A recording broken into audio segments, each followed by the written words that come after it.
So hello everyone, welcome back to another video. তো মূলত Jeddah related update এলেই প্রচন্ডভাবে আমি এক্সাইটেড হয়ে যাই, এবং অনেক মানুষ আছে যারা জিদ্দার আপডেট নিয়ে প্রচন্ডভাবে এক্সাইটেড থাকেও। তো বলে রাখি যে জিদ্দার একটা কাজ আসার কথা ছিল, যেটা হয়তো তার নেক্সট সিনেমা হয়েই দাঁড়াতো, যেটার নাম হচ্ছে লায়ন বলে, যেটা পরিচালনা করবে হচ্ছে রায়ান রাফি, এবং যৌথ প্রযোজনায় এই কাজটা আসার কথা ছিল। এবং অনেক আপডেট আসে মিডিলে যে এই সিনেমাটা কোনো কারণবশত সেলফ হয়ে যাচ্ছে, কোনো কারণবশত এই সিনেমাটা হবে না আপকামিং দিনে।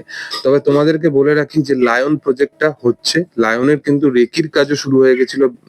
ব্যাংকক থাইল্যান্ডে আমরা রায়ান রফিকে যেতেও দেখি, এবং সেখানে একটা জাহাজের পোর্শন দরকার ছিল, সমস্ত কিছু সেই সময় একটা আপডেট উঠে এসেছিল। এবং জিদ্দার সাথে তার ইনিশিয়াল লেভেলের থেকে শুরু করে তার যে কথোপকথন এমনি চলছে এই সিনেমা নিয়ে, এটাই তার একটা যে আপডেটটা উঠে এসছে এটাই তার প্রমাণ।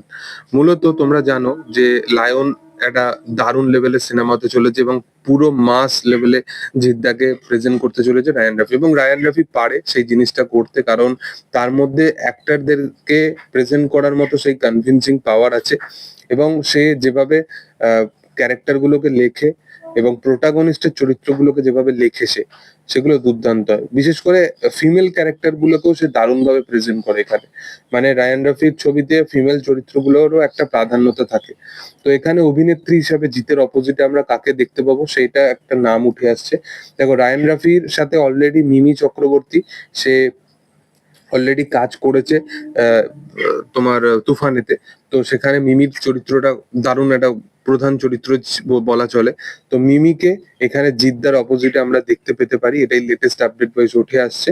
এবং এছাড়াও এই সিনেমার কিন্তু মিউজিকের কাজ কিন্তু মানে মিউজিকের ওপরে কিন্তু খুব তাড়াতাড়ি কিন্তু কাজ শুরু হয়ে গেছে, এবং এই সিনেমার বিজিএম বা এই সমস্ত বিষয়ের উপরও কিন্তু ভাবনা চিন্তা খুব তাড়াতাড়ি চলছে।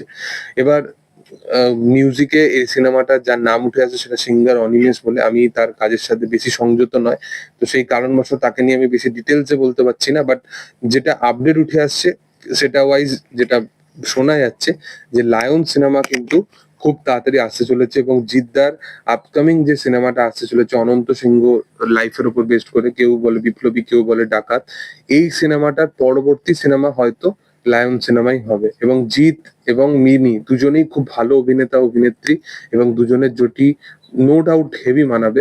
তো দেখার যে কেমন হয় রায়ান রাফির আপকামিং অ্যাকশন ওরিয়েন্টেড সিনেমা, যেখানে আমরা জিদ্দাকে ঈদের সময় দেখতে পাবো, এটাই আমি চাই। তো দেখার যে সেটা কি হয়। তবে তোমাদের কি বক্তব্য এই বিষয় নিয়ে সেটা কমেন্ট সেকশনে জানিও। ভিডিও ভালো লাগলে অবশ্যই লাইক করো, শেয়ার করো, সাবস্ক্রাইব করো চ্যানেলটাকে, এবং পাশে থাকা বেল আইকনটা অবশ্যই প্রেস করে দিও। Thank you all, by.